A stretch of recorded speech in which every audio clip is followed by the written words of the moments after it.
with your words. You may cut me with your eyes. You may kill me with your hatefulness. But still, like life, I'll rise. I refuse to accept the view that mankind is so tragically bound to the starless midnight of racism and war. The bright daybreak of peace and brotherhood. Kimeka Campbell!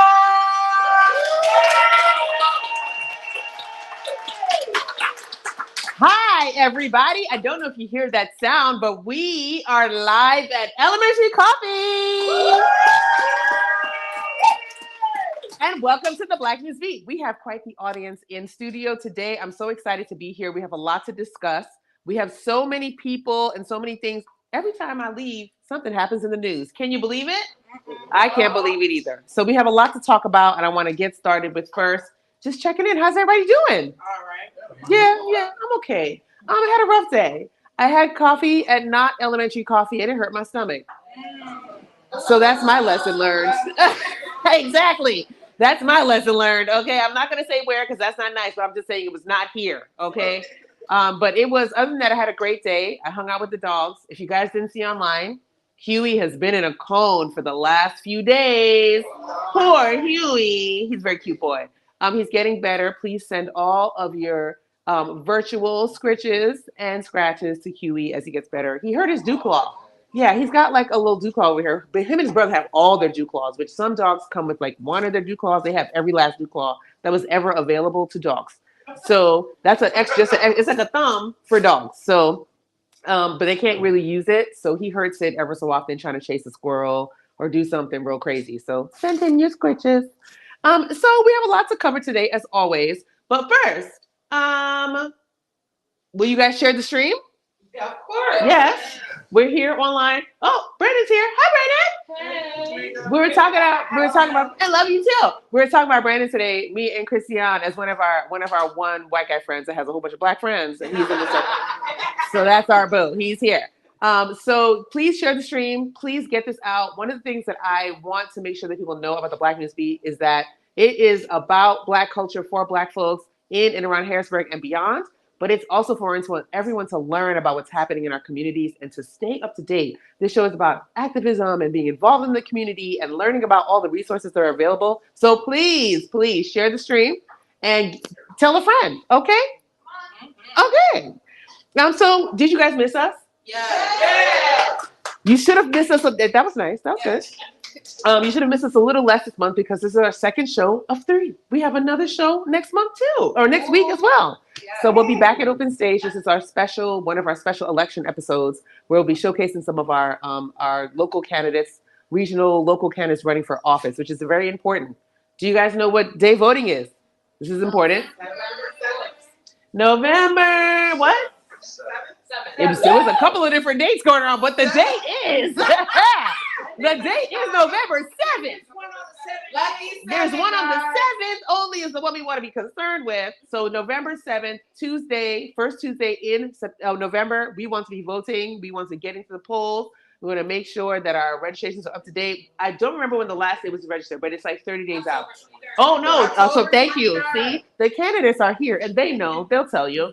So October 23rd is the last day to register. I already have my ballot. So it is in my bag. I've been doing a lot of research because there are judge retention questions on there. Did y'all know that?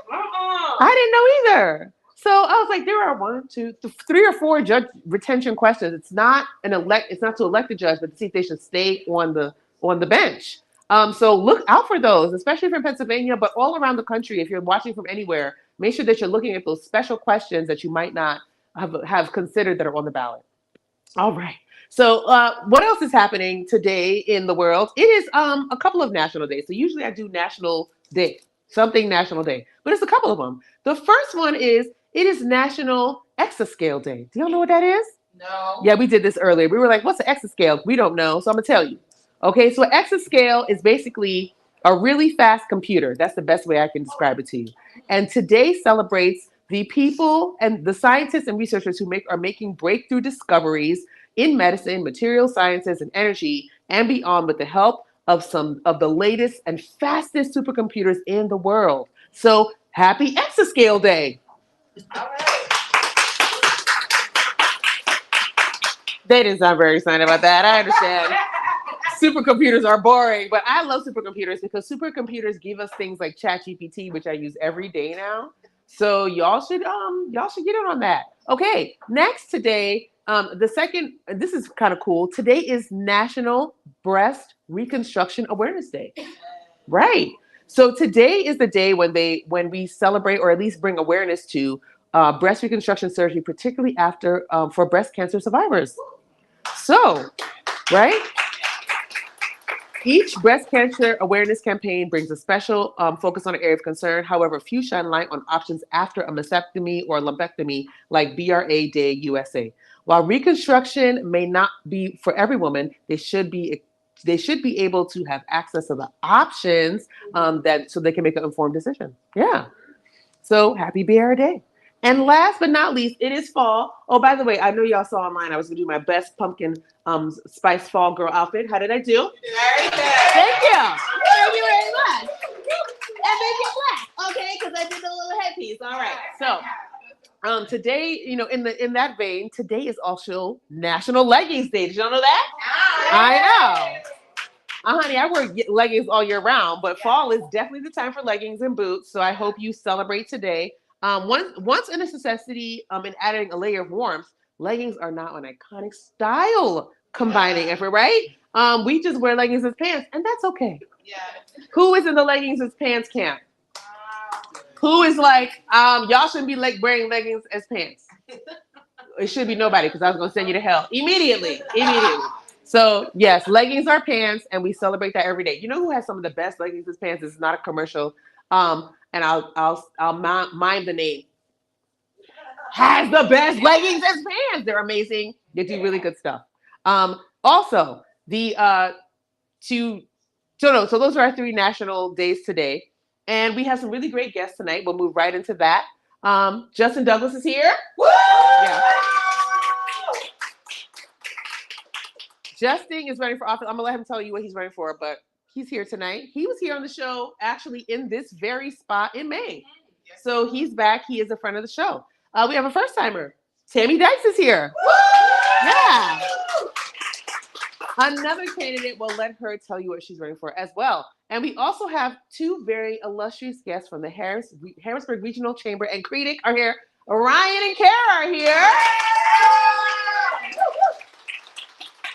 to tell us about all the good work that is going on at the theater. And you might say, Kimeka, how are you so lucky to get such great guests? It's because I harass them, okay?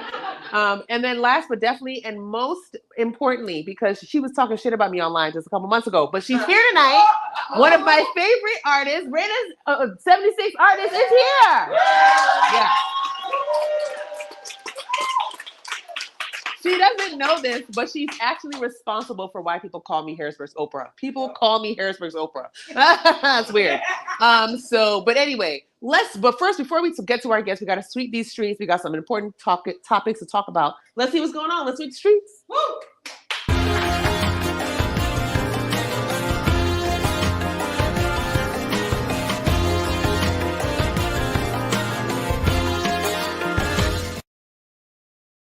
All right. So who lives in the city of Harrisburg?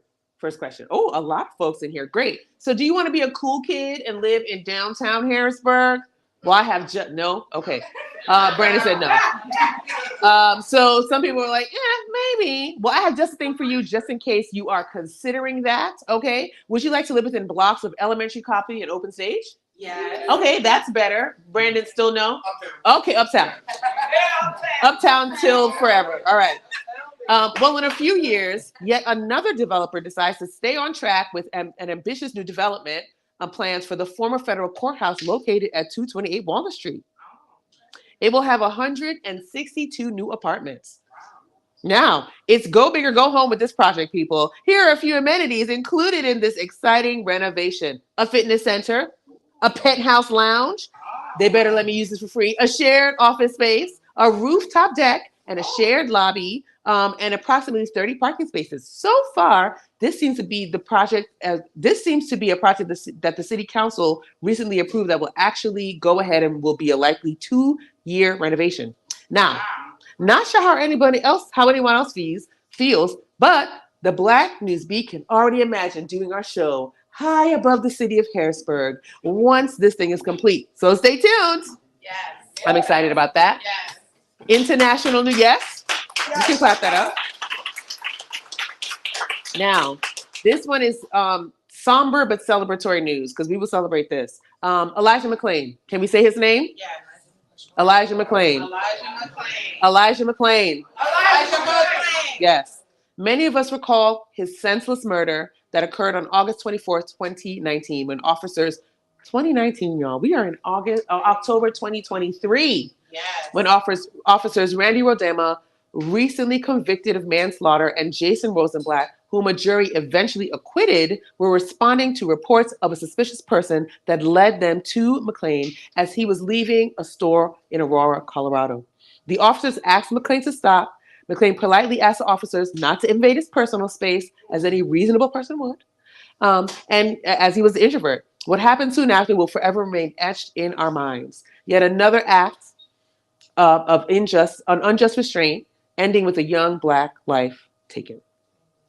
As the verdicts were handed down last week, Randy Rodema's sentencing is scheduled for January 5th. Our staff here at the Black News Beat would like to take a moment to remember the young man that he was. A vibrant, young soul that loved music, massage therapy, and animals. May he rest in peace. Amen. Amen. Next, moving into our media and melanin piece. Oh, we have breaking news though. Hold on. Because we had, listen, I want to talk about Israel, but I want to be sensitive. I will say this. I don't understand half of what's happening with Israel and Hamas, only because this conflict is now, this is the 75th year of Israel being a state. And I don't know all the ins and outs, but I do know the loss of life is catastrophic. And so our government, of course, is very intertwined with all of this. And Bree just sent me this. Bree, also shout out to Bree. Bree is one of our show managers. Yes, Bree. So Bree just sent me just, what was this, minutes? Hours ago. Today, Josh Paul, director at the U.S. Department of State, I informed my colleagues that I have resigned from the State Department due to a policy disagreement concerning our continued lethal assistance to Israel. To further explain my rationale for doing so, I have written the attached note. And then he has this note that he wrote that is literally like 10 paragraphs long. And what I want to say about this is, historically, the United States, the United Nations, and the United Kingdom and other entities have supported Israel. Actually, the Balfour Accords and a couple other declarations actually made Israel a state in 1948. So that's 75 years ago. What has happened since then has been an endless stream of blood and killing and a back and forth that people, no one can quite. I understand it from a very Judeo-Christian perspective, but since stepping out into the world and learning more, I'm confused. So I sit here as a person ready to learn. I think I have approached some of my friends and other folks who are very intimately aware of the conflict, understand what's happening, to explain more to me. But I want us to keep everyone in prayer because there are lives being lost. There have been American lives lost, not just people take this conflict as something that is not connected to us as United States citizens, right? But there have been American lives lost, children's lives lost, people who have regular civilians who have nothing to do with the fighting between these ideological groups. So I'm sure we can all relate to that. You know, who has a child here, right? Who has a mother, sister, or brother, or a person that you know would be severely affected if warring factions started fighting and bombing your homes right here on Third Street where we're at? Think about that. Think about just sitting at home one day and then you're gone the next moment. So even in the midst of I don't understand exactly what side I should be on, who I should be rallying for against. I'm not sure. But what I do know for sure is that as a civilian person, what is happening over there is the scariest thing I've seen since probably the uprisings, the Arab uprisings. So just something to think about. Moving into media and melanin, there's a lot to discuss on the media front. Who in here watches Netflix? Me. Yeah, I still do. The during the pandemic, Netflix was very good to me because Basir and I don't have cable, so we cobbled together different things. We at the height of the pandemic, I think we had 7 streaming services. We've since cut that down, but Netflix is deciding to get out not get out, but expand from the streaming game. So Netflix is dropping a bombshell, mixing the digital and physical game. They're planning to open real deal in-person stores, taking the streaming experience to the streets. It's a whole new vibe. Yes, like no, better than a Blockbuster. So somebody said like a Blockbuster, better than a Blockbuster. Basir is shaking his head because he's an OG Blockbuster employee. Okay. So he's like, ain't nothing better than Blockbuster. You know, he's very attached. It's a whole new vibe. These spots are going to be decked out with exclusive gear and interactive setups, bringing your favorite shows to life. Think pop-ups, meetups, and straight-up cool hangouts. Netflix ain't just on your screen anymore. They're in the streets. They're going to do dining experiences. They're going to be doing bringing different stars to their spots.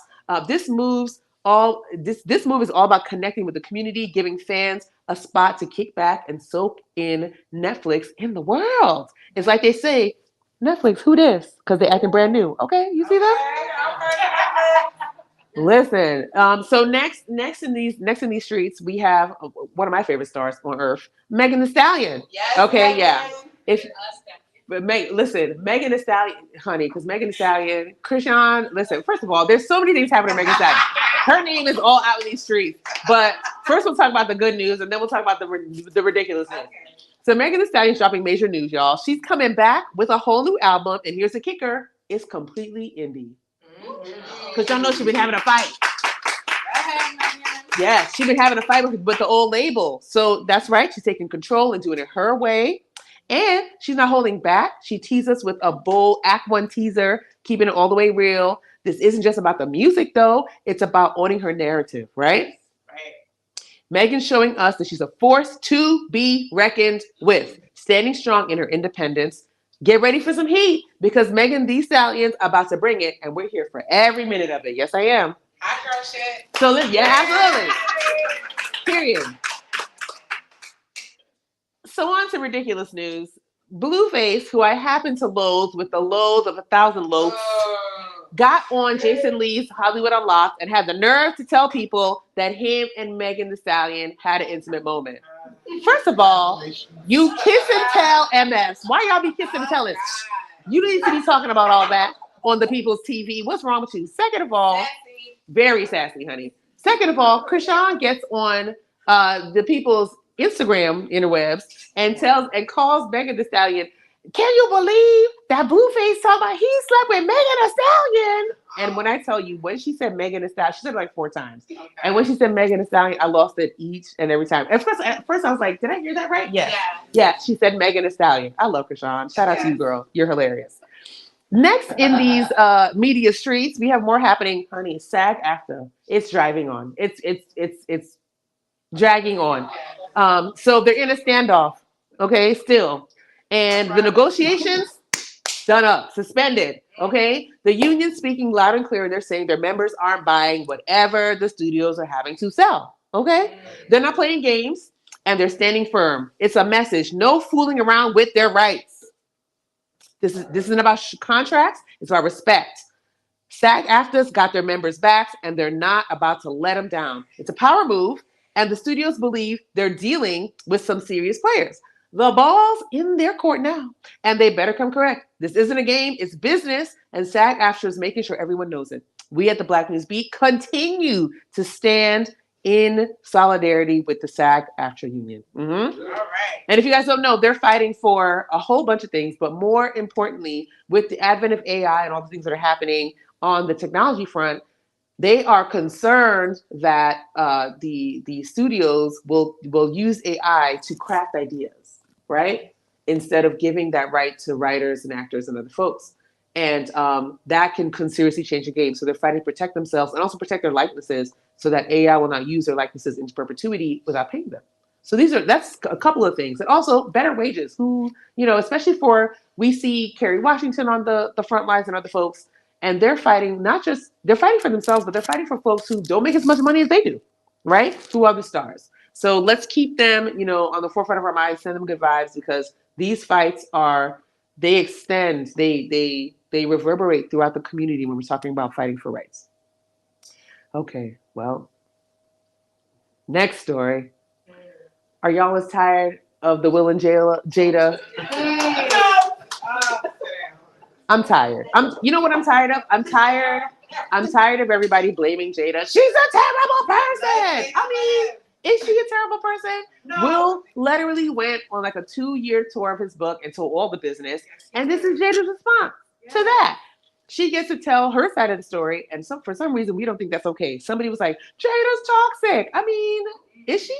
Is she toxic? Even Will's own children were like, he's a terrible person. Y'all remember? Y'all remember Janet Hubert? She was like, he literally X'd her from the entire industry for 30 years. And they had to have a reunion on TV. I'm not saying that Will is all the way terrible. I'm just saying he's got some questionable things. And now other people's sides of the stories are coming out. So, well, let me tell you about the Hoteps came out in full misogyny this week. That's what I really want to tell you. Jada Pinkett Smith and Will, honey, it's all the grand risings for me. And Jada and Will Smith have been catching heat for keeping their separation on the low. Did y'all know they've been separated for 7 years? I didn't know. That's how it should have been, okay? And as you know, folks got opinions.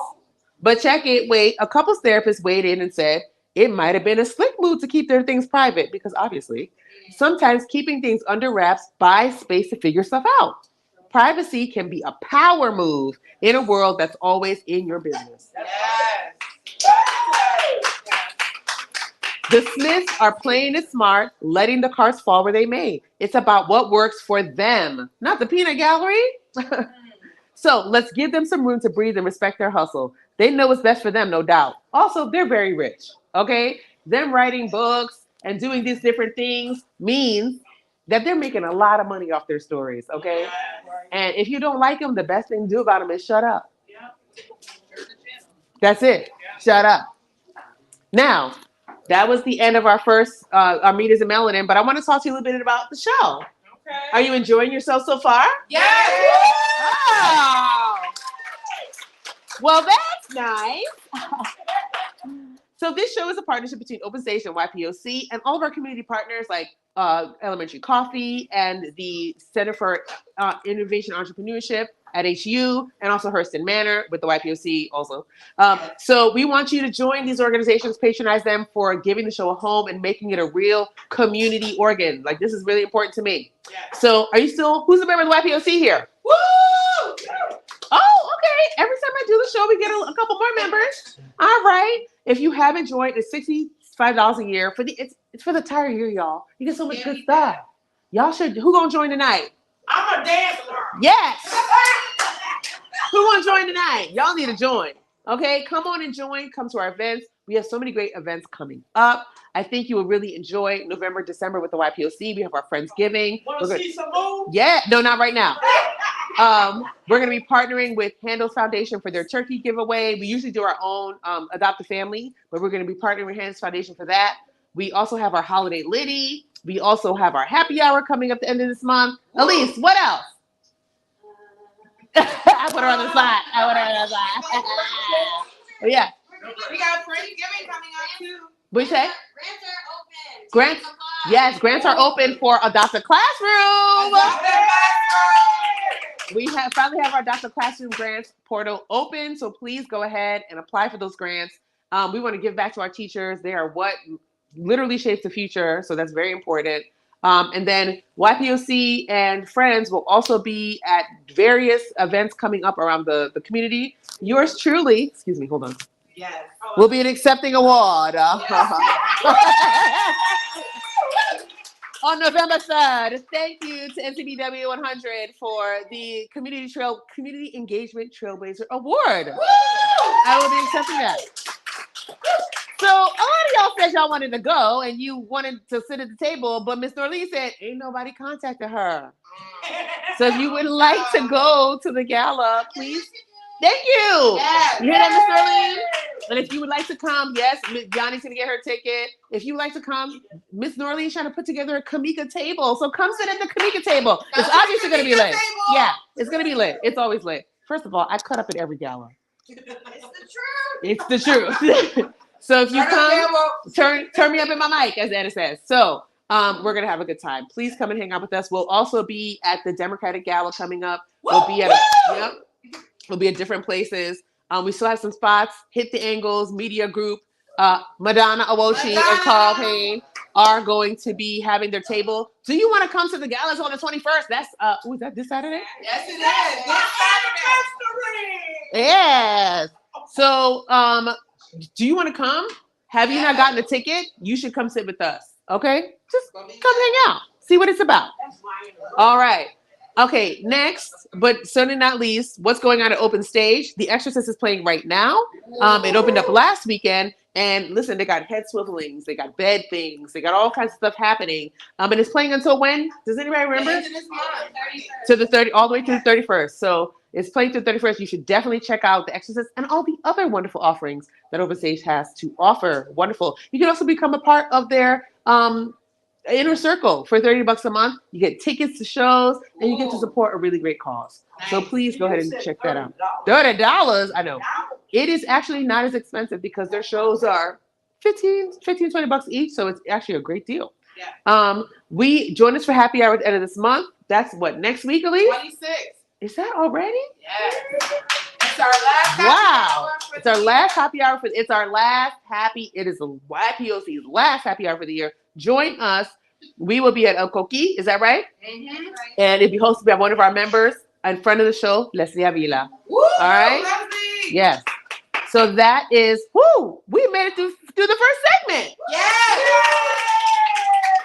Let me see, how'd I do? Oh, I did okay. 28 minutes. I need to cut that down, honey. But y'all be rocking with me. So let's take a little break. We're going to do a little commercial and we'll be right back with our first guest. Woo.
And we're back.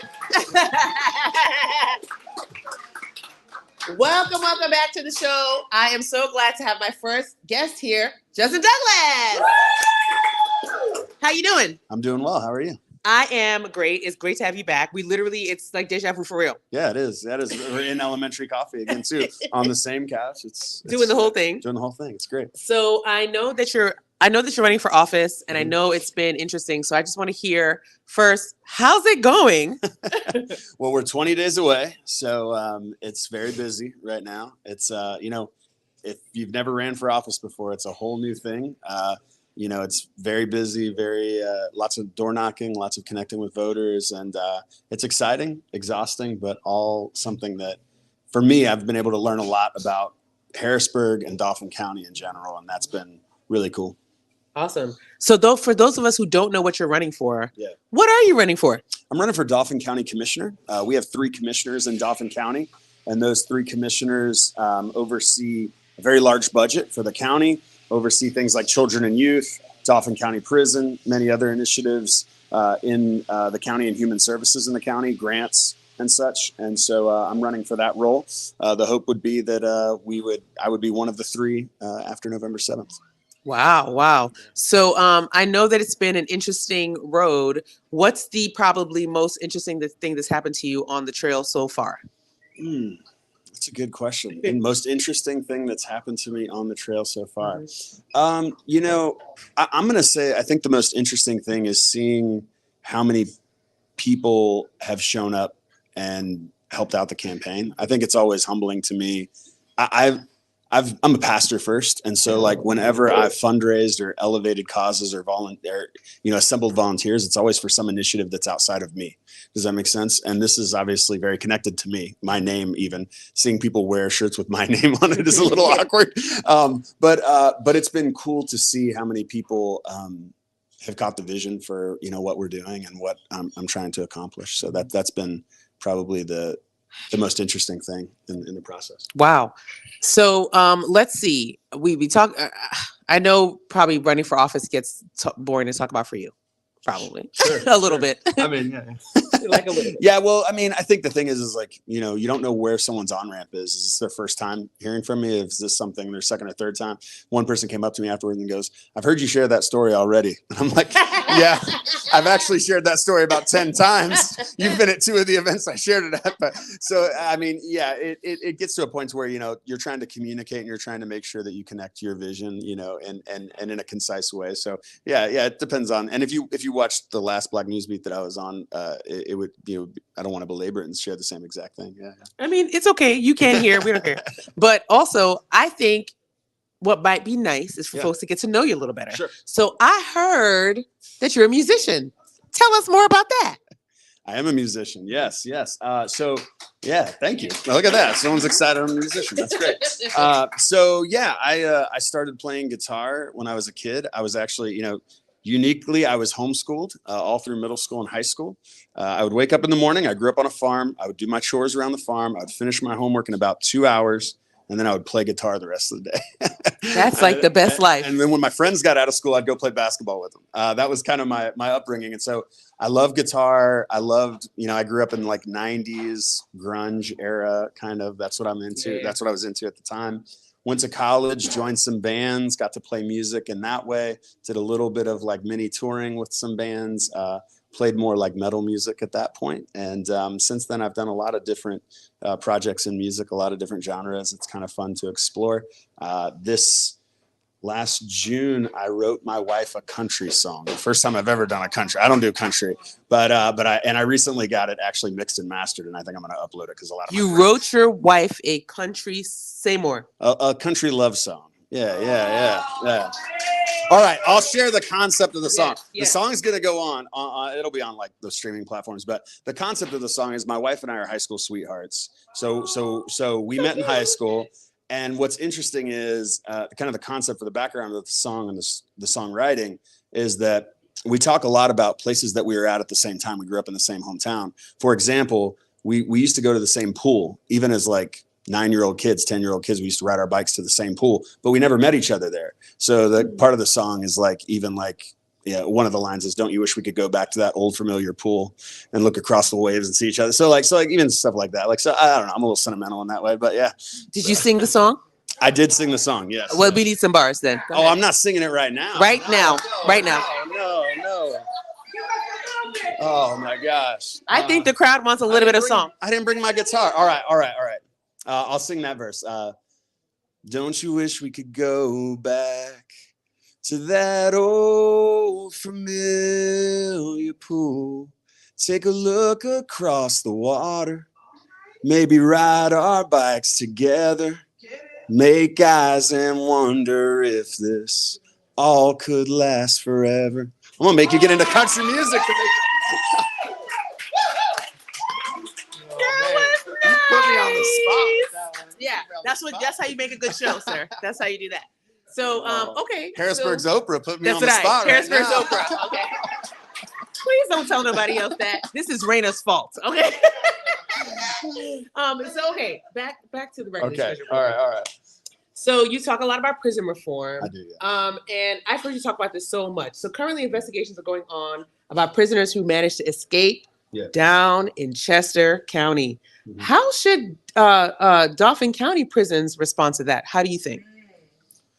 Well, I would say, I think prison security is important. I mean, we need to ensure that, our communities are safe. And that's something I'm really passionate about. And so to the extent that we have policies or procedures that might lead to the potential for someone to break out of prison. We've seen a lot of prisoner breaks, it seems like, in the last few months. It's been like, I don't know, 8 or 9 in Pennsylvania in the last 3 months. Yeah, it's weird. So I think there seems to be some breakdown in either procedure or policy that might need to be reconsidered. I would say my estimation would be every prison system right now should be reconsidering their policies. We certainly don't want dangerous people to break out of prison, right? With that also, though, I think it's also important to think of it the other way. And this is where I'll turn that question a little bit, is to say we also have people in prison who are not dangerous to our communities, who I think we need to consider what it looks like to reassess whether or not it's necessary for them to be dealing with the punitive measures that they're dealing with. And for example, for example, someone being held on petty fines, is costing the county something like $300 a day. It doesn't make sense for us to pay. You just breeze. So that's the estimate. Breeze past $300 a day. That's the estimate. I'd love for someone to give me a different number, and I'd love for that number to be lower. But that's the estimate. So here's my question: is like, who's winning in that when we lock someone up? Let's say on unpaid child support. And look, I'm an advocate for people to pay their child support, for those to be supported with that pay. At the same time, to lock someone up, they're not going to be able to get work or employment to the extent to be able to pay that. They're likely it's a crime of poverty, likely. Like, there's certainly some people who refuse to pay and are doing all right. And we need to maybe reassess how we deal with those situations, garnishing wages and other things of that nature. But what does it look like for us to give people opportunities, but also to think, if I'm going to be punitive in this and lock them up, and it's going to be roughly around $300 a day, who's winning? Because I would argue the spouse who's affected by the lack of pay isn't winning. The individual being incarcerated isn't winning. We're not winning as taxpayers because we're paying money to who? Contractors. The contractors are winning. Contractors are really the only ones winning. The people holding the contracts for that. Wow. So we need to reconsider some things. There's a lot of people who are way smarter than me that it could talk circles around me for criminal justice reform, prison reform, bail reform is another big one. We need to really reconsider our entire system. But certainly, yes, as we've seen breakouts from prisoners, prison breaks, we need to consider, I would hope that Dauphin County is doing the work to consider security measures. Thank you for that. So talk to me a little bit about what you would do in your first 100 days as commissioner. Once you, let's say, God willing, you're elected, what are some of your priorities, and what would you do in your first 100 days? That's a really good question. My first 100 days, I think I would want to sit and get a grasp of each. Well, first of all, it's going to depend, because each of the commissioners oversee different initiatives or different boards. So it would depend what I would, in essence, be allotted. And obviously, my passion is the prison. In that particular case, I will be. Every commissioner shows up to those meetings. I'll be showing up and being an advocate. I'll be voicing my opinion on things as they come up in prison board meetings, for example. I think I want to listen and learn and try to understand how the systems are working in the first 100 days. I think sometimes people come in hot and tell you this is all the things that need to be changed on day one. Obviously, it's a 4-year term. I've got time to make change. I do think there's things that need urgent addressing. At the same time, I want these to be like changes that are going to be educated changes. You know what I mean? Make sure we're really thinking about the long-term effects of some of the changes. There's a lot of nuance. Part of what you just referenced a moment ago in the news was the Palestinian and Israeli conflict. It's like, I've been there. I've been on that soil there and I've stayed with Palestinian families. I've stayed with the Israeli families. The ability to hold nuance and hold two truths, and try to understand from different perspectives, lived experiences. That's one of the experiences I've had. And I think when you step into a system that's very entrenched and this is the way I see it, and this is the way the community sees it, or this is the way it needs to be done, and the community considers this, it feels like it could be done a different way. I think trying to step in and understand both those perspectives, see what the roadblocks are to progress, and then from that point, stepping forward. I will say what I'm committed to is increased transparency. I think we need to tell the truth, including when we fail, because that's how progress happens. So increased accountability and transparency will mark my entire term, but certainly the first 100 days, I will want to bring that I think, breath of fresh air into wherever I have influence. Thank you for that. Yeah. And then lastly, what is your call to action for the community around voting, around civic engagement, and what we should be doing ahead of November 7th? Yeah, so as you mentioned earlier, you have till October 23rd to register to vote.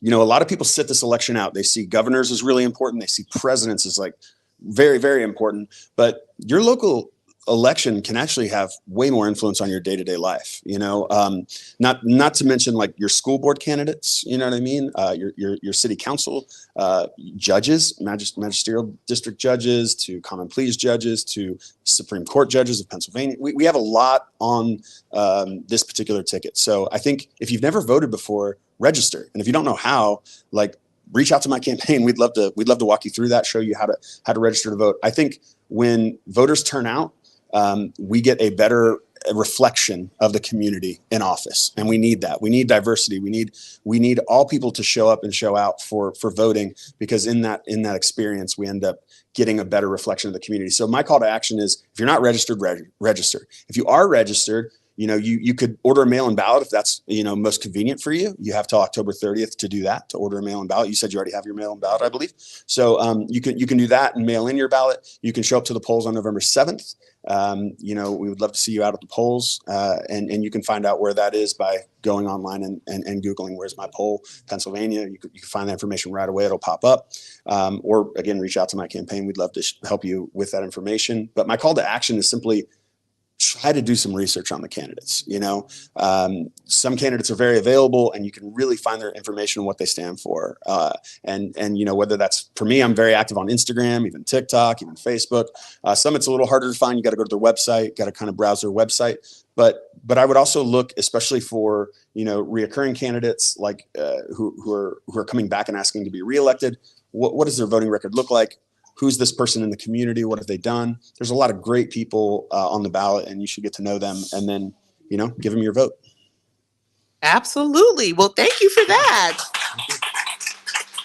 Well, we thank you here at the Black NewsBeat for being a return guest. Thank you for, you know, gracing us. And we got him to sing. And we wish you a good luck on the trail. Of course, this is a nonpartisan show, but we do try to showcase as many candidates as we can for the community, especially in Dauphin County, because it's important to keep our viewership and our residents here as civically engaged as possible. So thank you for everything, and good luck on the trail. Thank you so much, Justin, everyone. Yeah. And we'll be right back with our next guest.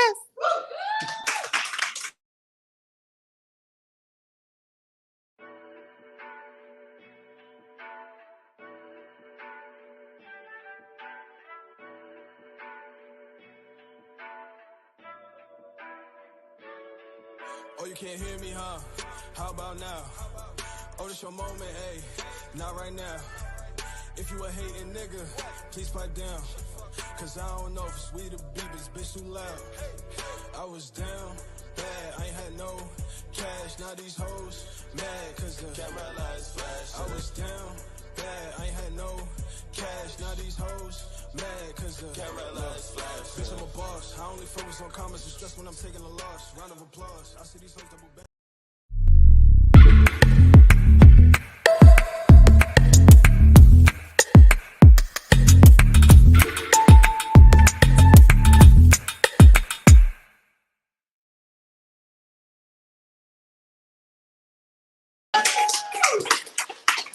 All right.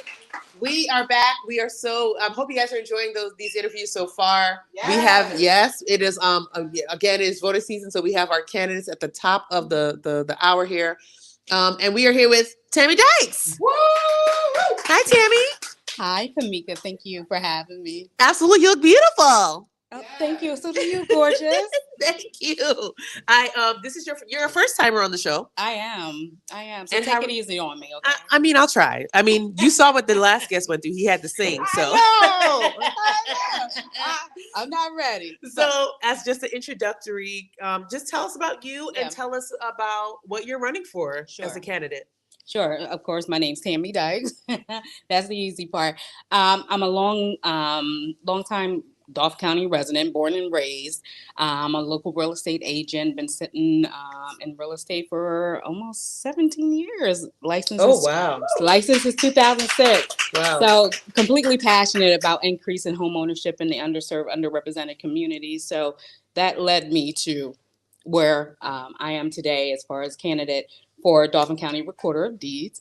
Many people don't know about that office. So I was going to say, what is a recorder of deeds? I'm glad you asked. Okay. So Recorder of Deeds is highly administrative, but the office is very important. It houses all the documents related to the buying and selling of real estate and land. They actually take in tons of revenue that fund different programs that are completely important, and I can go into them a little bit later, but programs such as the Blight Fund, Affordable Housing Trust Fund. They also collect the real estate transfer tax that fund our school district, municipality, and state activities. Is that Keystone that be sending me them letters? No, that's that's not that. So anytime you buy and sell real estate, you're actually paying 2%. So, and it's split between the buyer and seller. But 1% goes to the state, 0.5% goes to the local municipalities, and the other half go to fund school districts. So many people don't know that that's an undertaking that the Recorder of Deeds has, but very important. That means a lot of funds are going through that office. Wow. I had no idea. So 0.5% from that 2%. I remember when we bought our house, that was definitely outlined, but I had no idea. Right. Nobody knows where it actually goes. Exactly. I didn't know it went to school districts or to the municipality. I had no idea. Right. And a lot of folks don't know. People don't realize that the school districts are a different, I call it a different branch of government. Oh, for sure. Right? Than your municipality, your county, your state. Right. And even your federal. So a lot of folks are like, well, I went to the city to see what to do about these schools. Well, that's not who governs that unless they're in receivership. Then yes, but And so the big topic is underfunded school districts, and you wonder where the monies are coming from, and then you want it. Yeah. So that's part of the platform is to. There's about 35,000 transactions that go through that office per year. 35,000 transactions. Buying and selling. Yes. Yeah, so you can just imagine there's a lot of revenue coming through there. So then understanding. So 0.5%, at least 0.5%. At least transaction. Per transaction, right. Times 35,000. Right. Well, they're not all, this is all of Dauphin County. Got it. All right. So, so for instance, part of my agenda is increasing that number, right? And increasing home ownership and those that are able to transact. And what better way to increase our funding to our school districts than to increase the number of those that are able to buy and sell land and property. And so again, just going back to the inefficiencies and ineffectiveness of that office, you wonder why our schools are underfunded.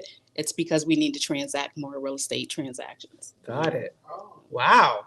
I would have never put those two together, to be very honest. I know. There's many connections. Affordable housing and blight. That office actually collects, I believe, $13 per transaction. That goes to a blight fund. Many people don't understand what a blight fund is. Glad you asked. Oh, hold on. Hey Tammy, what is a blight fund? So there's a blight fund that is funded by the recording of these transactions. Again, I believe it's $13 per transaction, but correct me if I'm wrong. This fund is sitting readily accessible for those that are aware of it. Keyword being aware. There's an application process. It's for homeowners, right? So, for instance, those that are not aware of blight is the unsightly, abandoned properties. The aesthetic, the outward, right. So that creates unsafe. Yeah, they're here to help. I love y'all for that. Okay, come on now. So that fund is to foster the demolition of these unsightly properties, right?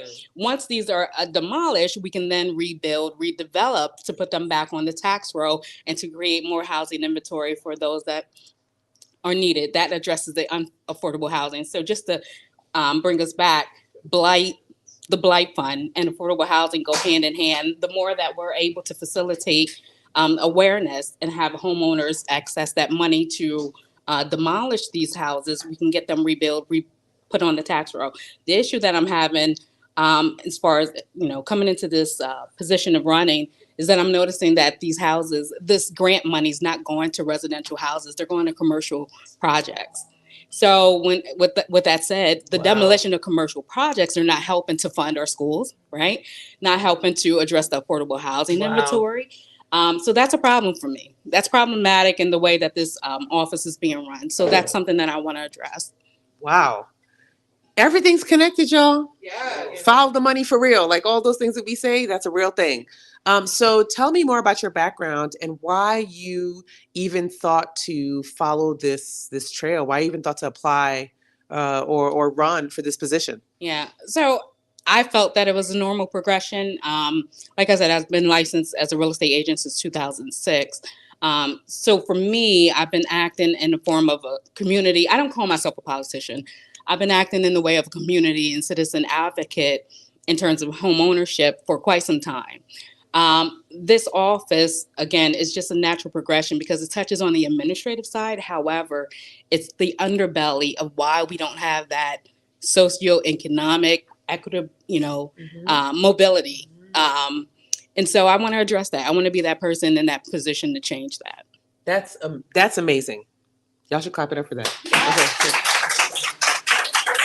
So before we go to your call to action, is there anything else you think people should know? To me, this has been almost brand new information. Yeah. So tell anything else you think we should know as people who are trying to be civically engaged? Yeah. One thing I want to shed light on is that as a real estate agent, I have to be aware of all of the legislative changes, federally, state, locally, that affect my clientele, right? With that said, I want people to be aware that there's certain legislation that affect this office that my incumbent just is not ready to address. Okay. So for instance, I want people to be aware and research HB 1289. This particular piece of legislation is sponsored by State Representative Justin Fleming. This piece is super important. I want y'all to hear me out. It is to remove racially restrictive deed covenants in our deeds, right? What does that mean? Yes. So there's deeds that actually say that as a Black woman, I can't own this property. Wow. Even though if I'm financially able to purchase, it says in there, this particular racial makeup cannot own this. What? Now, no lie.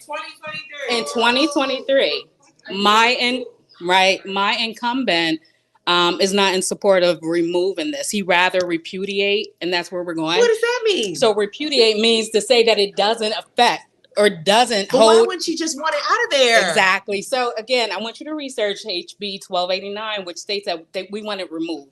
HB 1289. HB 1289. Right. And State Representative Justin Fleming was proposing that anyone that comes in to get these restrictive covenants removed, that the office be reimbursed. So it's a no cost kind of change, and makes us a more uneven playing field, right? So I want people to be aware that this is the kind of things that go on in this office that our current administration does not support, that I would support.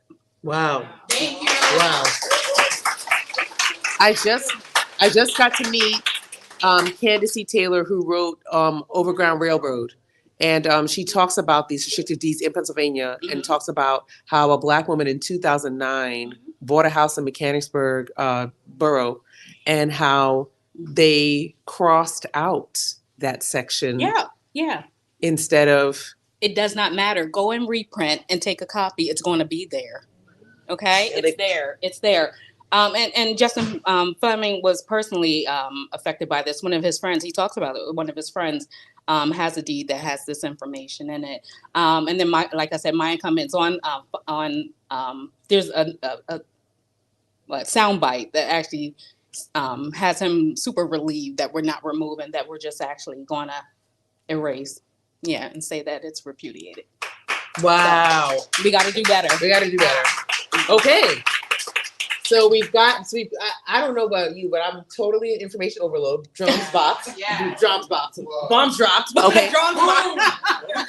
I feel like I got bopped on the head. So it is right. It is. It is. Woo. Okay. Let me hold on. Yep. Thinking. But the more that we're aware, the better. And that's what it is. Well, like once I process it, I'll be like, tomorrow I'll start a whole thing for it. But now your call to action. What do you want voters to do ahead of November 7th? And what kind of information do you want folks to know just in general about being civically engaged? Yep. I want you to register, like Justin Douglas said. I want you to register. I want you to reach out to your families and get those registered. And then I want you to rally around what's important to you. Yes. I want you to rally around what's important to you. Well, being engaged, civically engaged, means that you have a voice. And I want everyone to know that they have a voice. Your vote is your voice. So use it. Use it. Yeah. Absolutely. Absolutely. Well, we want to say thank you to Tammy Dykes for that amazing information. And we wish you good luck on the trail. Tammy Dykes, everyone. Woo! And we will be right back with our next guest. Yeah.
We always want to have this, and it's possible because of all of you. Yes, it's possible because of all of you.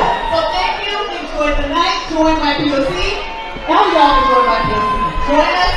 We're going to do more amazing things like this for Harrisburg, for the region, and for the whole state.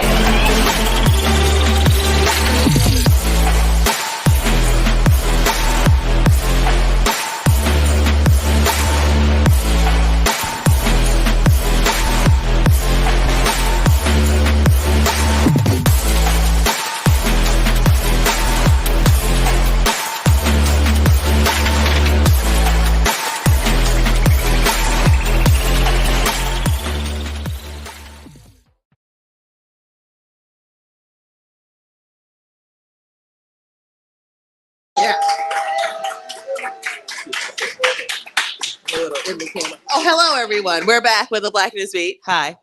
Are you guys enjoying the show so far? Yeah. Listen, the information that we are learning tonight, I'm always surprised, and I'm the host, okay? Yeah. But we are back with another set of amazing guests, and we're about to have a really great talk tonight. So please welcome to the show the president and vice president of the Harrisburg Regional Chamber and Critic, Brian Unger and Kara Canal and the rest. Yep. I practiced a million times, but it's late now, and my brain is full. Hello, guys. How are you doing? Good, very good. How is everything going? And thank you for being here. Of course. Thank you. Before we start, Team Megan Thee Stallion, not Blueface. Period. Yes. That's what I wanted to hear. That's my first question. So, let's talk pop culture for a moment. Oh boy. All right. So let's talk. Who is your favorite artist? Favorite artist, as in overall pop culture artist. The country is in my head now, thanks to Justin. I'm listening to Tyler Childers a lot right now. Ooh, old time country. That's a great choice. How about you? Oh, I'm a Broadway fan, so it's Oh, we like you album for by that. the day. Ooh. Yeah. My favorite Broadway album is Hairspray, hands down. Yes. Almost unequivocally. That and Phantom of the Opera. Those are my two favorite. I can sing them word for word. Thank you very much. Okay. Okay. Don't clap for me. Clap for me. Okay. Second pop culture question. All right. If you had to go to a concert right now, contemporary, whose concert would you want to go to? Taylor Swift. Ooh. And she's a Pennsylvania girl. Yeah. Yes, There you go. Yeah. How about you? I mean, is there any other answer? Taylor Yes, Swift? yes, there's Beyonce, but Oh, well, yes. but Taylor also will work. Okay, so she is responsible for the soundstage at Lidditz. Correct. Like Well, the she does her stuff there All at her Rock stuff Lidditz. there, Yep. and funded most of it at Rock Lidditz, and they bring a lot of great folks through Pennsylvania to practice. Absolutely. There, even if Absolutely. they're having concerts here, so Yep. it's like a blue for Pennsylvania. Did somebody say tourism dollars? Yes, exactly. All right, so let's get into the real stuff. Let me move this thing over here to see what I was going to ask you because I forgot. All right, so first let's learn a little bit about the Harrisburg.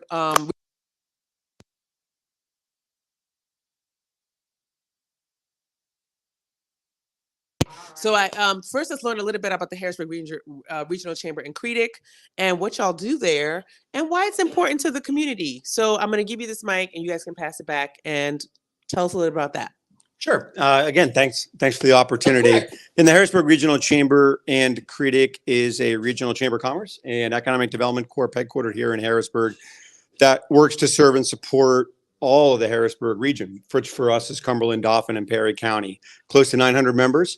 About 1/3 of the workforce, 130,000 folks, can say that they are members of the chamber. Wow. Here, we're a 5-star accredited chamber. You can see it in the plaque that's up there on the wall, which means we do a lot of work to make sure that we make good use of our members' funds and we're strategic and thoughtful about the work we do. And that work involves really creating economic pathways and connections for vitality and growth for the business community here in the region. Wow, that's awesome.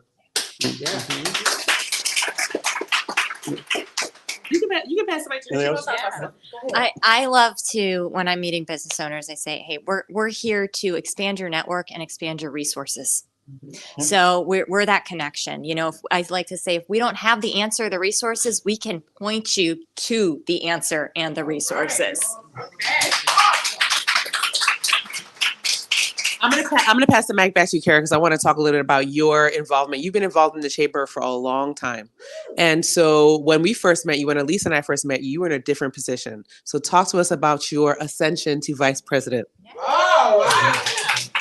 Yeah. So I've been with the chamber for 6 years, and it's been awesome. I mean, I couldn't even count the number of amazing, inspiring people that I've gotten to meet through the chamber. And, that includes you and Elise. It's just awesome to be, in this role where you get to meet so many community members and you get to see the people who really care about this community and are doing amazing things every day.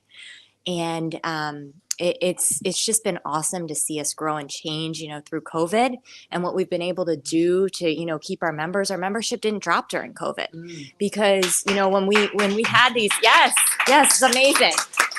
And that doesn't mean that every member was able to pay their dues during COVID, but we weren't willing to part ways with them, no matter what that was. We're here for the business community. So kind of seeing that. And then post-COVID, when Ryan joined our team as our leader here, there were opportunities for me to change that role and get more into our strategic planning, getting out there and really taking the feedback that we're getting from those business owners in the community and turning it into a plan and allowing us to take those steps to make real action for everyone. That is amazing work. And it is wonderful watching that work. Thank you for everything that you've done for me personally and as a business owner and a leader in YPOC. We're very appreciative of you including us and making sure that we're at the table. So thank you. Yes. So Ryan, you've been with the chamber for how long now? Well, over 2 years. Yes. So talk to us about your time in this role and even maybe a little before and what brought you to the chamber. Yeah, thanks. I've been lucky. I've been fortunate to be able to do work in chambers or economic development for for 20 years now. And I started in my hometown in Sunbury, about a little over an hour north of here, and worked there for about 10 years. But I've lived here in Harrisburg for about 12 years now. And a few years ago, the opportunity presented itself to work at the chamber. And I had been doing statewide economic development work up until that point. And I think one of the things that dawned on me when the opportunity presented itself was that's always my hometown, right, in Sunbury, but this is my home now. And I've had the opportunity to live here now, a few blocks away from here in the city. And I love doing work in Erie or Philly, but I wanted to do work here. And I wanted to see the businesses here succeed. And I wanted to help out the chamber and critic, but also the community that I get a chance to live in. It's my home. And that opportunity wasn't presenting itself as much as I'd like doing statewide work. And I kind of wanted to return to my roots, which had been like in local chamber work. And I really believe the model we have there of having a chamber and economic development corp really provides no wrong door for us to try to help businesses and really be conveners and connectors for all types of businesses, large and small. And I was just fortunate enough that I got the chance, right? And we got a great team in place, a great board, a great membership. We were doing well before, the pandemic, and just excited to try to take it from good to great. Excellent. Yeah. Excellent. Yeah. So we a lot of folks don't know what a chamber does, right? So we kind of know what it is now. We've learned a little bit about your roles, but talk to the average business owners in the room. There are several different types of business owners in this room here. So what can the Harrisburg Regional Chamber do for business owners right now? Sure.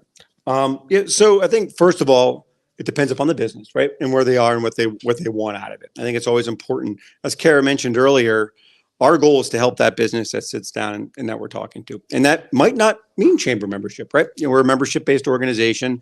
We, members pay dues to be a member. And depending upon that member, there might be something that they specifically want, right? They might want the opportunity to have an advocate across the street here in the Capitol advocating for them about issues that are critical to their success. They might want the ability to network and grow, as Kara was mentioning earlier, their business connections, right? And that could mean business development. That could mean their own professional growth. It could depend upon what that might be. A business may want the chance to participate, kind of the group benefits that we have, right? Like there are strength in numbers. So by having a chamber and partnering with other chambers, we get a chance to provide just kind of nuts and bolts support, whether it be healthcare and other types of benefits that you can take part of if you're a chamber member. So I think first and foremost, it depends upon the business, right? And we want to make sure that we find the best solution for that business that our team sits down and talks to. Excellent. And that's a great answer. Y'all can clap. It's okay. Y'all getting tired? Y'all getting tired of clapping? You shouldn't. These are great answers. Okay. Kara, talk to me about the community that the chamber is building and how that. So one of the statistics that we know about Pennsylvania is that in the next 10 years, the Hispanic population is going to be, they've already grown leaps and bounds since 2010 into 2020, 2000 into 2010, and then from 2010, 2020, in most metropolitan areas, the Hispanic population has doubled their residency. And that means business owners who are of Hispanic descent are also on the rise. So talk to me about the kind of community that the chamber is building for all of our BIPOC business owners in the area and how they can feel the impact of the work that the chamber does. That is a great question. And I'm going to try to be brief because we could talk about that topic all night. So, I mean, there's a couple things we're doing. One, a really specific thing. We recently formed a partnership with the Latino Hispanic Professionals Association. So we're giving them access to our organization. That's one of the things. A lot of times there's so many organizations that you can pay dues to, right? It's how do we, we don't all need to grab at that all the time. We can work together and create these partnerships to give access, in certain ways. So that's just amazing to be able to say, you're welcome here in this room. Your voice is needed in this room. Another thing that we're doing is across everything we do, we're always asking ourselves, what's the representation here? We're a data-driven organization. That's one of our 4 core values, is being data-driven. And so everyone on our staff, they know those numbers. You know, that's not something that we hide from or brush under the rug. It's something that we're constantly looking at, and we're saying, okay, what's the makeup of our region here? What is it? Well, after every event, okay, what was the makeup in that room? Did it match? No? Okay, what can we do better next time? So we're constantly pushing ourselves to make sure that we're inclusive, we're welcoming, we're doing the work to reach these communities and making sure that everyone feels that they are welcome because they've received an invitation. And when they come, they're not only in the room, but they're asked questions, their voice is heard, they're respected. And that starts, you know, with us, with our team, making our team inclusive and representative of the region, and making our board of directors inclusive and representative of the region. Absolutely. Oh, and Heather and Dom are here too from our community. That's got a title. Well, it's a member engagement team. Member engagement team. And they're doing wonderful work with meeting with community members and seeing how they can, you know, better get folks folded in the fold. So I'm very happy to know them and very happy y'all are here. Yes. Yeah. I originally asked for Dom to be on the show, but these two will do. Sorry. You know? Dom just started. We don't want to throw to Kimeka right off. Right off the bat. So last but not least, let's do a call to action. What do you want folks to know and do from listening to you today? And how can folks get involved in the chamber so they can become more successful business owners? Yeah, I think, you know, Kara alluded to it earlier. Help us be better in these areas, right? Like, I think all of the work that we need to do to engage in these communities, we've got a long road ahead of us, right? And I think we need to be told when we can be better. It's one thing that you do really well for us, is that you help us continue to strive to improve. Let me see the mic. He means I yell at them a lot. That's what he means. All in love. It's all done in love. And we need that, though. We need that. And I think my call to action would be, if you have a business, right? Come to us, let us help you. We'd love to do that. And I think also that, again, that help always doesn't mean chamber membership. It might be a different role. You might be a different part in your life cycle. And we want that. And what I'd encourage you to do is to get engaged in your community as well here. I think, you know, one of the things we have noticed as a call to action I would give is we've done some research lately about trying to be better at our storytelling as a region.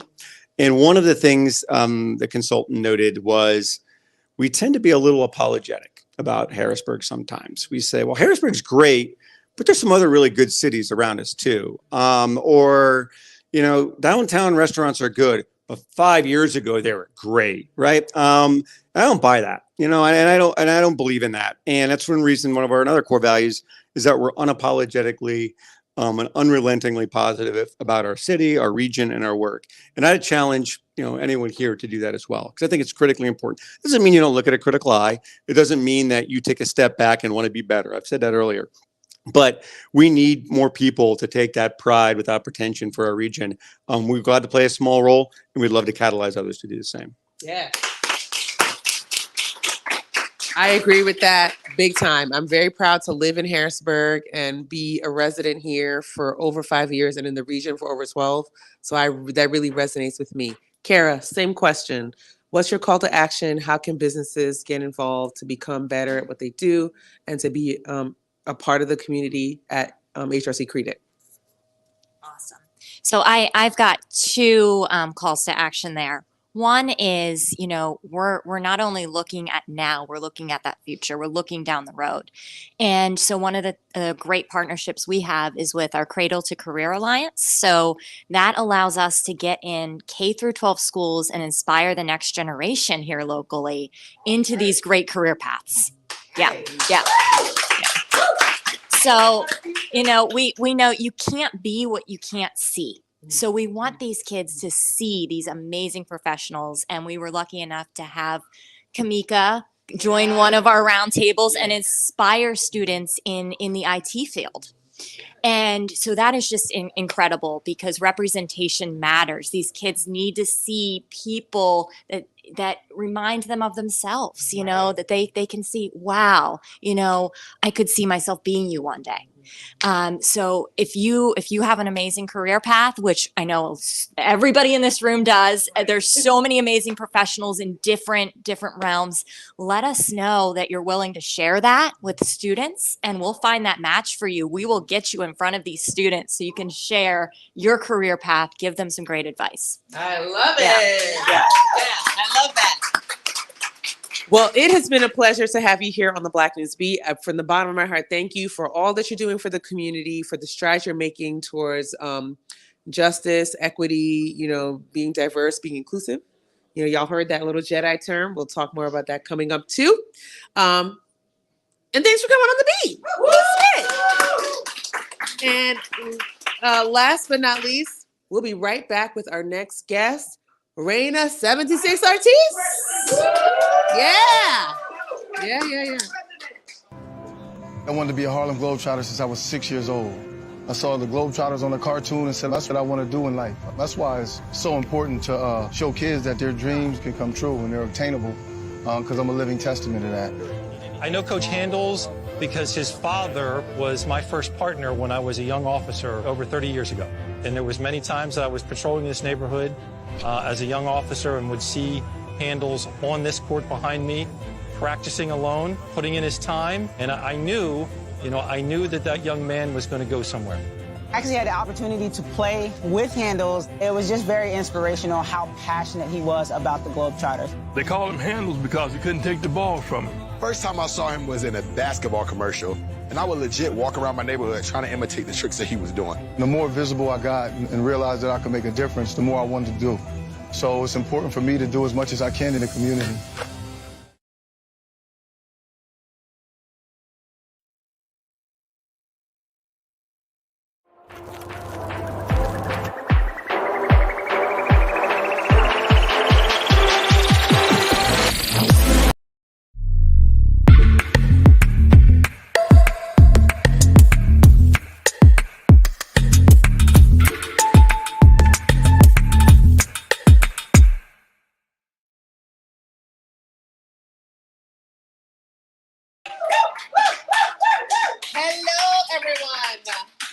We are back on the Black News Beat. We are here with the one, the only, Reina 76 Artist. I am so excited to have you here. Thank you. You have been doing so many great things in the community for a long time. You're an activist, you're an artist, you are a creator.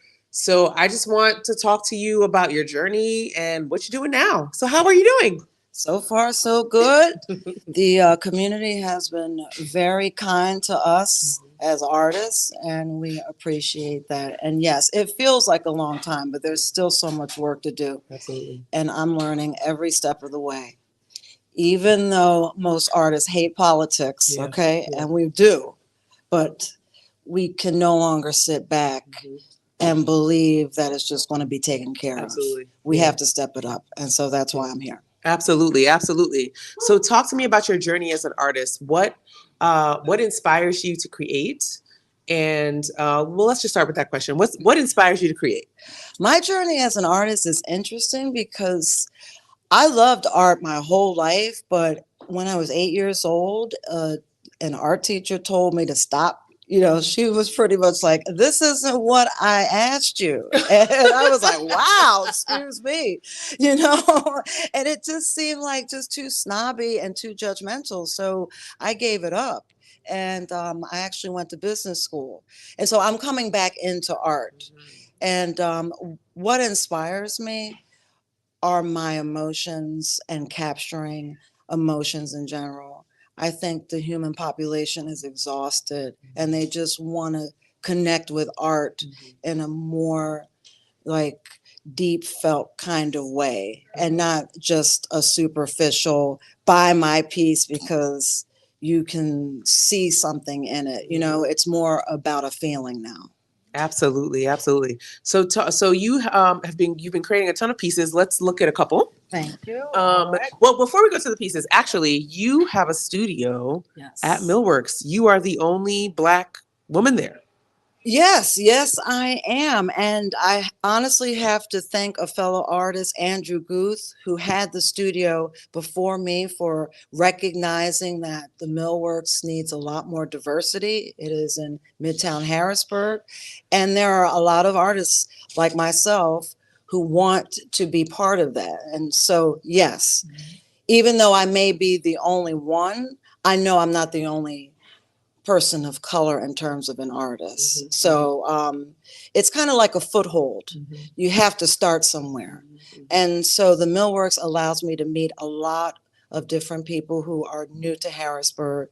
And I feel like an ambassador of the art community there. And I try to uplift as many artists of color that I can through that studio. That's excellent. That's excellent. And we got to visit a couple weeks ago, and it is truly, Brandon and I were there. It's truly a wonderful space. You shared the studio with another artist. Two other artists, yes. Two other artists. And how is that going for you so far?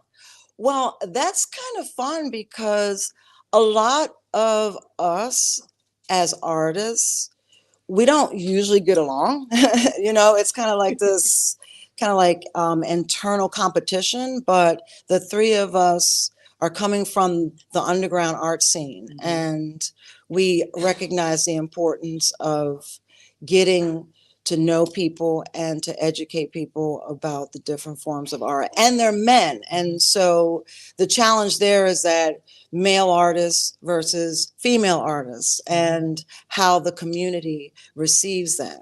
And so, so far so good that we have our challenges, but we press forward, definitely. Absolutely. That's wonderful. So let's talk about your art. You have some pieces here that we're going to look at. Yes, so you can start where you want. You can take one down if you want, but let's talk about your art. So this is called my Blurry Face series. And yes, both of these. Okay. And it is intentional not to, okay, yes. Okay, thank you.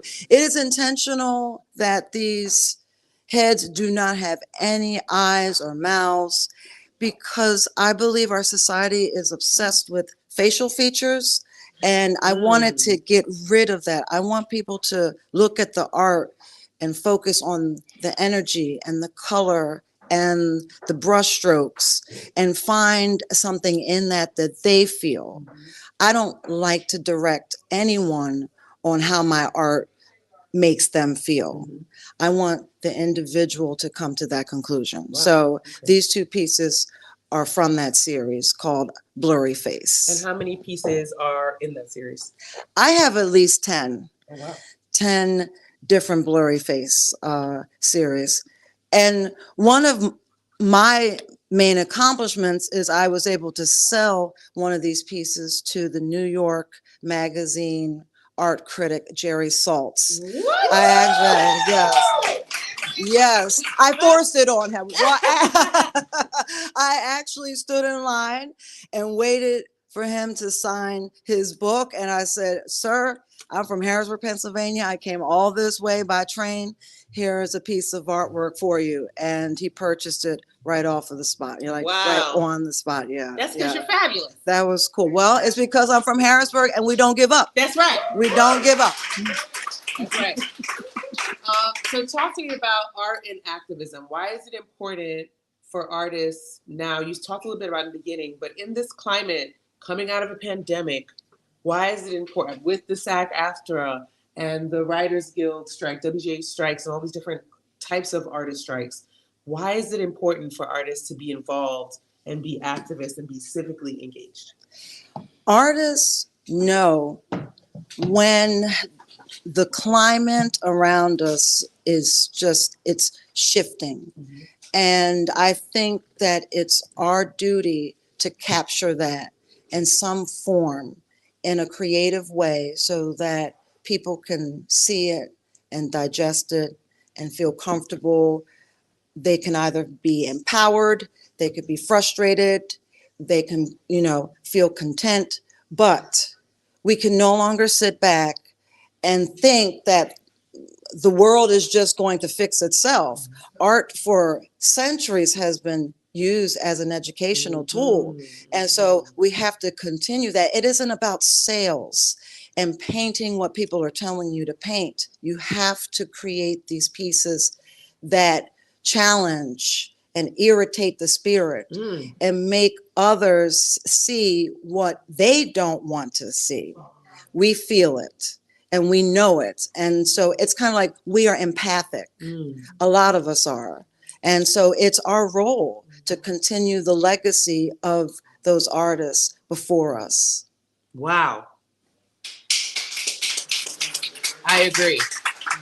So what is your call to action for folks? If you had a call to action that you wanted either artists or non-artists, regular community members to take in this new age of kind of mixing their passions and activism, or any other call to action that you want to talk about, what would that be? First off, the call of action for the city of Harrisburg is to allow artists of color to own their own spaces, to own their own galleries. We should have more millworks all throughout the city. It doesn't have to be about a midtown thing.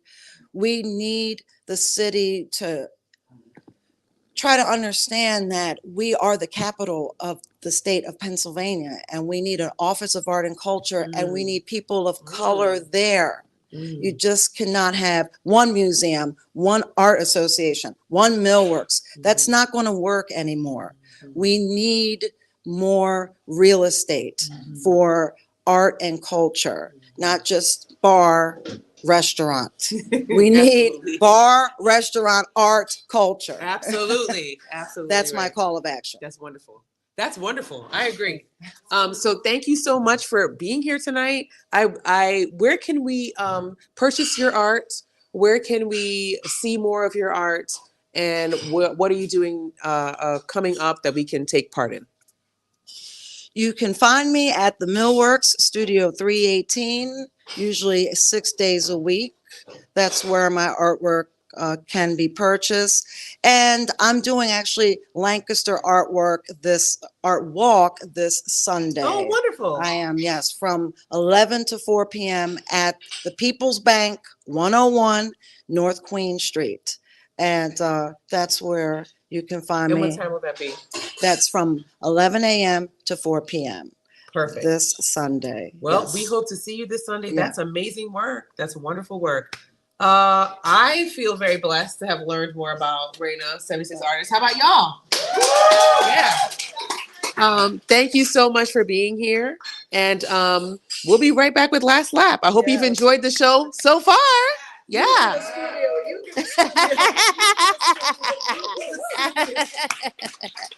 Absolutely. We'll be right back with Last Lap. That's awesome.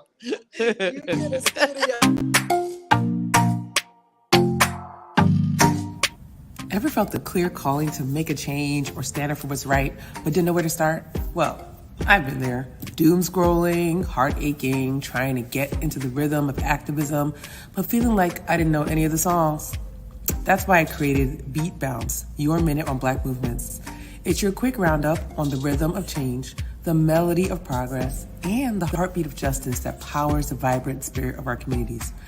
Each day, in about 60 seconds, we'll bounce through the movements shaking the ground, the voices breaking the silence, and the steps marching towards justice. It's the spotlight on our community's journey of advocacy, and a roadmap for folks like me and you, eager to join the march towards progress, but feeling a little lost in the sauce. So, here's your chance to tune in and get inspired, and find your beat in the heart of activism. With Beat Bounce, every second is a step closer to becoming the community advocate you want to be. Ready to get information? Catch the beat soon on all your favorite social media platforms.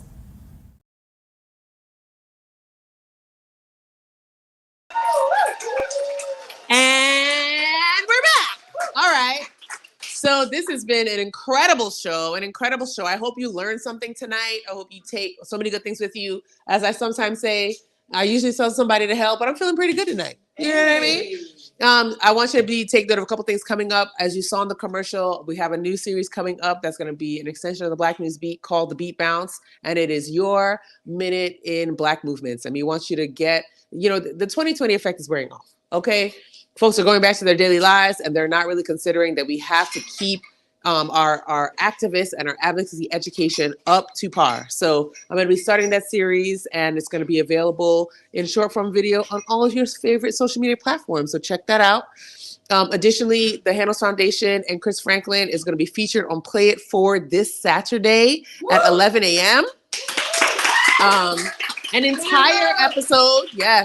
An entire episode dedicated to Chris Franklin, his work in Edgemont and Harrisburg and the wider region. So please check that out as well. And as I say at the end of every show, and then also all the YPOC events, don't forget YPOC. If you haven't joined, join. Tammy, join. Justin, join. Join. And you, yes, you too. And Dom and all you, join. Okay. Because listen, we're trying to do this work. Okay, me and Elise are working our asses off over here, and all of our teams. We have how many? At least 5 new chairs. Yes. We have 5 new chairs. YPOC, come support the work that they're doing and the excellent things that are happening. 2 or 3 of our chairs are here tonight. So support the work they're doing. And listen, YPOC is out here for y'all. We want to create community. We want to empower you to thrive in the community because we want you to stay here and grow here. Listen, this region going to look real different in 10 years. Y'all need to be on that train. Okay? And as I say at the end of every show, love yourself. Big up yourself. When no one else does it for you, clap for yourself. We need you here doing your work and being a part of this community and making Harrisburg and the wider region everything that it can be and it should be. So clap for yourself. Woo! And we have one more show. We'll be back at Open Stage to close out spooky season. I might even be in costume. Who knows? Oh, we'll be back at Open Stage on the 25th. I'll see y'all next week. Good night.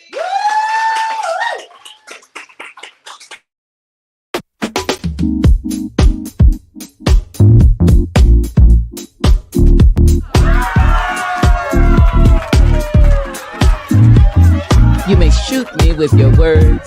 You may cut me with your eyes. You may kill me with your hatefulness. But still, like life, I'll rise. I refuse to accept the view that mankind is so tragically bound to the starless midnight of racism and war. The bright daybreak of peace and brotherhood.